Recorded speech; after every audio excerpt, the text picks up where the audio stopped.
கைவிட்டு போன செல்வம் மீண்டும் தான் வருமா?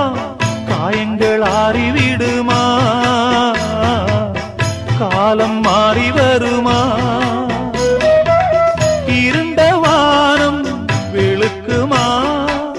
நெஞ்சுக்கு அமைதி கிடைக்குமா? இருண்ட வானம் வெளுக்குமா?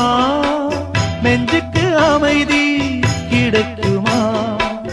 அம்மாடி என்ன செய்ய மன்னிக்கணும், என்னத்தான் யார்கிட்ட சொல்லி அழுவேன்? ராத்திரிக்கு கொஞ்சம் ஊத்திக்கிறேன், நொந்த மனச கொஞ்சம் தேத்திக்கிறேன். சொல்லாம தவிச்சு சோகத்தில் துடிச்சேன், எல்லாமே நினைச்சு ஏக்கத்தில் துடிச்சேன். நெஞ்சுக்குள் நானே அழுகிறேன். ராத்திரி